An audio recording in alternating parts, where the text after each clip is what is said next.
Alright, in this video, we are going to be working on workbook page 149.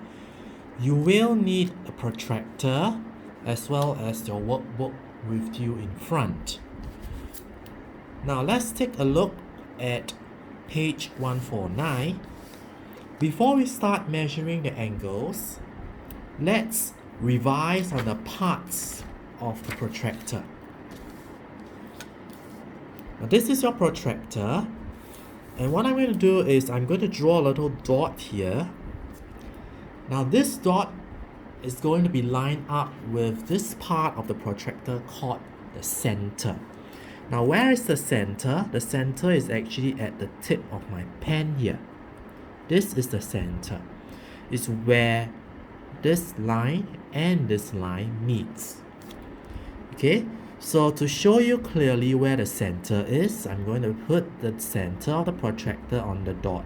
This is where the center of the protractor is.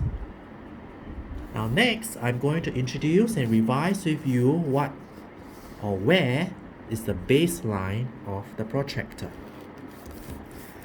Now the baseline of the protractor is actually this straight line here that's pointing to the 0, that's pointing to the 0, that's pointing to the 180, that's also pointing to the 180s. Okay, to show you clearly where the baseline is, and I'm going to actually put this protractor on the baseline. Okay, now this line which covers the pink color line is also called the baseline. So these are the two parts of the protractor that you need to know very well, because I'll be using these two terms to measure our protractor, measure our angles using the protractor. Alright, now let's begin with page 149, question number A. Now you have two lines that forms the angle A. So what we're going to do is, let's find out where the vertex of the angle is. Now vertex is actually where the two lines meet. Okay, so for the vertex, this is where it is. Alright, for the vertex of this is where it is. Now why is finding the vertex so important? Because that's where you're going to put the vertex on against the center of the protractor. Okay, so if you realize, if I have to, I will need to put the protractor center together with the vertex. Same thing for here. Okay, I'll put the center with the vertex. Now once you're done doing that, the center with the vertex, the next thing will be use one of the lines in the angles. Now you see this is the line of the angles. You're going to make sure that this line is placed against the baseline of the protractor. What do I mean? Okay, now is this placed against the baseline? Look, this is your baseline, this is the angle. It is not placed correctly. So we're going to adjust until the baseline meets one of the line. Okay, can you see that now this baseline is together with the line of the angle?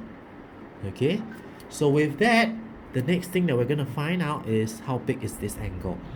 Now, first of all, let's find out whether we have to use the inner scale or the outer scale. Now, since this line meets 0 at the inner scale, we will start off counting on by 0. So we are going to use the inner scale instead. 0, 10, and 20. Can you see that the line exactly meets at 20? So this angle is not 160 definitely, but this angle is actually 20. Okay, so I'm going to put the angles down with the units. Now of course, in your work, you're also going to estimate. You have done some kind of estimations before using right angle as a checkpoint.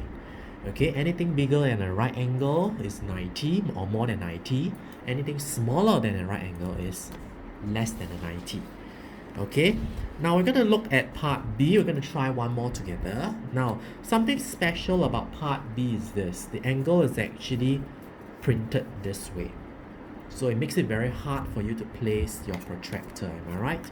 So what you can do is actually to turn your workbook around.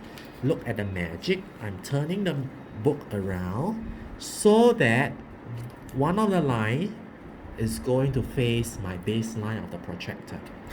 Alright, the same step follow. Step 1, I'm going to look for the vertex and the center, put them together. So you notice my center and the vertex is together. Step 2, once it's done, you are going to make sure that one of the line, or this line here, meets the baseline of the protractor. So I'm going to turn a little bit. You notice my baseline is getting closer to the line, and there I have it. Okay, now this line here seems to be alright. Before that, let's figure out whether we need to read off from the 0, the inner scale, or the outer scale. In this case, we read from the inner scale, right? Because we start from 0. So we're going to be reading from the 0, the inner scale, 0, 10, 20, 30, 40, 50. Now it seems that this line, this question, the line is slightly bigger than 50. Alright, as to how much bigger we do not know because the line is so short. So I'm also teaching you a trick over here. The line here is too short. What we can do is actually to use a ruler to extend this line to make it longer. Okay, there's some benefits to it. Why? Because now if I redo it again, I put my center, I put my baseline, you will find that with a longer line, I'm now able to do the counting much easier. Alright, if this is 50, this must be 51, 52, 53, 54.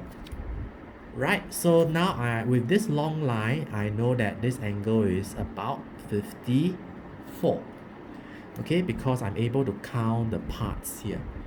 Now it's definitely not 130 something because you know that this angle is smaller than a right angle. So this is also one way to check that your number is reasonable. Alright, 50 something and it is 54. Okay, so that answers my actual 54. Alright, now a point to note, when you draw your straight line, make sure you use the question line to draw it properly. Because if you do not draw it properly, you'll end up with a straight line that's not straight after all. Okay, make sure it is straight before you draw all over. Okay, with that, you're going to try practicing page 149, the rest of the questions on your own. Start by turning the book around, placing your protractor in. You're going to measure it for part D. Okay, now for page 150, your job is a little easier. Because the protractors are drawn in for you, you will just need to name the angles that makes 125. Alright, remember it is a three letters name to name the angle that's 125. So you will need to probably see where is the angle that says 125. Alright, so hand this work end, ready for checking tomorrow.